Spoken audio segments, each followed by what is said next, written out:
प्रधानमंत्री मोदी जी ने पूरे देश से वादा किया, बेटी बचाओ बेटी पढ़ाओ। गर्भ में बेटी की हत्या ना हो, इसके लिए हमने बेटी बचाओ बेटी पढ़ाओ अभियान शुरू किया। देश में यह नारा कैंपेनिंग और पोस्टरों पर गूंजता रहा। मध्य प्रदेश में मुख्यमंत्री शिवराज सिंह चौहान, जिन्हें लोग मामा कहते, उन्होंने बार बार कहा, बेटी मेरी जिम्मेदारी है, उनकी सुरक्षा मेरी प्राथमिकता। मैं आज फिर मेरी बहनों आप सबको विश्वास दिलाता हूँ, आप सबको आश्वस्त करता हूँ कि बहनों की दुख और तकलीफ मिटाना ये मेरी जिंदगी का मिशन है। लेकिन हकीकत यह है कि जिस राज्य को दिल का प्रदेश कहा जाता, वहाँ हर दिन औसतन 28 महिलाएं और बच्चियां लापता हो रही हैं। मध्य प्रदेश एक ऐसी प्रदेश बनता जा रहा है जहां पर बड़े पैमाने पर हमारे बच्चे और बच्चियां लापता हो रहे हैं। पिछले 4 वर्षों में लगभग 60,000 से अधिक हमारे बेटे बेटियां जो हैं गायब हुए हैं। आंकड़े चीख रहे हैं, मगर जवाब कौन देगा? मध्य प्रदेश के उमरिया के हॉस्टल से 5 छात्राएं लापता हो गई हैं। पिछले 1.5 साल में कुल 23,129 महिलाएं और बच्चियां लापता हुई हैं। Madhya Pradesh, the 26 girls who were missing from Bhopal have finally been located.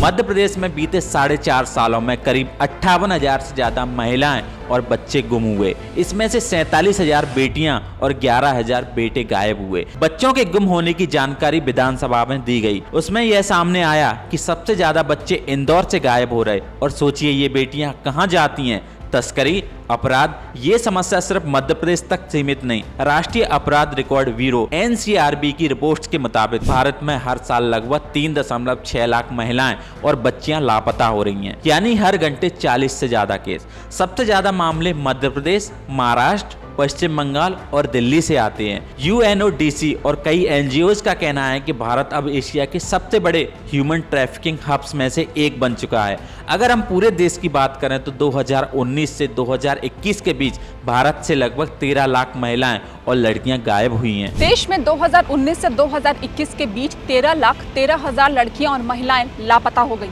यह अंतर्राष्ट्रीय संकट है और सबसे बड़ा सवाल, क्या हमारी सरकारें इसे गंभीरता से ले रही हैं या फिर ये न्यूज हेडलाइन बनकर रह जाती है? Welcome fact to focus. यहाँ हम उन सच्चाइयों को सामने लाते हैं जिनसे अक्सर नजरें मोड़ दी जाती हैं। आज हम आपको दिखाएंगे मध्य प्रदेश की वो डरावनी हकीकत जहां हर दिन औसतन 28 महिलाएं और बेटियां गायब हो रही हैं। आंकड़े साफ साफ इसी कहानी को बता रहे हैं, लेकिन सवाल अब वही है, लेकिन इसका जवाब कौन देगा? मध्य प्रदेश, जिसे अक्सर भारत का दिल कहा जाता, आज एक ऐसी दर्द से जूझ रहा है जिसकी गूंज पूरे देश में सुनाई दे रही है। नेशनल क्राइम रिकॉर्ड्स ब्यूरो के अनुसार हर दिन इस राज्य से 28 महिलाएं और बच्चियां लापता हो रही हैं। 2021 से 2024 तक यहां 31,000 से भी ज्यादा महिलाएं और लड़कियां लापता हो चुकी हैं, जिनमें 28,857 महिलाएं और 2,944 नन्ही बेटियां शामिल हैं। अब सवाल यह है कि इतनी बड़ी तादाद में गायब होने वाली बेटियों का आखिर होता क्या है? उज्जैन, इंदौर, भोपाल, नीमच, रतलाम, अलीराजपुर, रीवा, ये नाम अब सिर्फ मैप के नहीं, गायब होती बेटियों की सूची के हिस्से बन चुके हैं। उज्जैन में पिछले 3 साल में 676 महिलाएं लापता बताई गईं और रिपोर्ट्स में कहा गया कि कई मामले में कोई FIR दर्ज तक नहीं हुई। इंदौर, 1 महीने में 479 महिलाएं गायब और सिर्फ 15 FIR। भोपाल, पिछले 5 सालों में 3,000 से भी ज्यादा लड़कियां गायब हुई, पर जवाब वही मिलता है, बेटी बड़ी हो गई है, खुद चली गई होगी। ह्यूमन ट्रैफिकिंग का शब्द अब मध्य प्रदेश में केवल अखबार का नहीं, जीवन की कठोर सच्चाई बन चुका है। जनवरी 2021 से जुलाई 2025 तक MP के 5 जिले ऐसे हैं जिनमें सबसे ज्यादा बच्चियां गायब हुई हैं। नंबर 1 पर है इंदौर। इंदौर में 28,000 से भी ज्यादा लड़कियां गायब हुई हैं। नंबर 2 पर धार, यहाँ पर 2,200 से भी ज्यादा लड़कियां गायब हुई हैं। नंबर 3 पर है जबलपुर, 2,000 से भी ज्यादा लड़कियां गायब हुई हैं। नेक्स्ट भोपाल से 1,800 से समथिंग लड़कियां गायब हुई हैं। सागर, यहाँ से 1,700 से ज्यादा लड़कियां। क्या यही MP का हाल है? कई लोग कहेंगे शायद ये लड़कियां घर से खुद भाग गई होंगी, लेकिन सच इसमें कहीं गहरा है। कई केसों में लड़कियों को प्रेम जाल में फंसाया जाता है। नकली नाम, सोशल मीडिया पर फर्जी प्रोफाइल्स और दिखावटी प्यार, और फिर शादी व धर्म परिवर्तन का दबाव। इसके बाद उनका कोई नामो निशान तक नहीं रहता। उन्हें बेच दिया जाता है। ह्यूमन ट्रैफिकिंग अब सिर्फ अखबार की हेडलाइन नहीं बल्कि मध्य प्रदेश की सच्चाई बन चुकी है। जैसे झाबुआ का मामला, जहां एक लड़की को मरा हुआ मानकर दफना दिया गया, लेकिन 2 साल बाद वो कोटा राजस्थान में जिंदा मिली। उन्होंने बताया कि उन्हें 5 लाख में बेच दिया गया। उमरिया के छात्रावास से 5 लड़कियां एक साथ गायब हो गईं। परिवार रोता रहा, लेकिन प्रशासन कहता रहा खुद चली गई होंगी। ये केस बस गिनती के नहीं बल्कि पूरे सिस्टम की असफलता के प्रतीक हैं। कागजों पर बहुत योजनाएं हैं, ऑपरेशन मुस्कान, सेफ सिटी प्रोजेक्ट, महिला हेल्पलाइन, लेकिन हकीकत जमीन पर असर ना के बराबर है।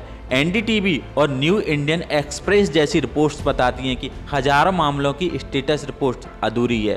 परिवार महीनों तक थाने के चक्कर काटते रहे हैं, लेकिन जवाब वही हम देख रहे हैं। क्या महिलाओं की सुरक्षा सिर्फ चुनावी नारे तक सीमित रह गई है? कुछ केस प्रेम जाल और धर्मांतरण के हैं, कुछ सीधे मानव तस्करी से जुड़े हैं और कई मामले में लड़कियों को घरेलू काम दिलाने के नाम पर दूसरे राज्यों में ले जाया जाता है, जहां से वो कभी वापस नहीं लौटती। एनजीओज और यूएनओडीसी जैसी संस्थाओं ने भी माना है कि भारत अब मानव तस्करी का एक बड़ा हॉट स्पॉट बन चुका है। ये समस्या सिर्फ मध्य प्रदेश तक सीमित नहीं है।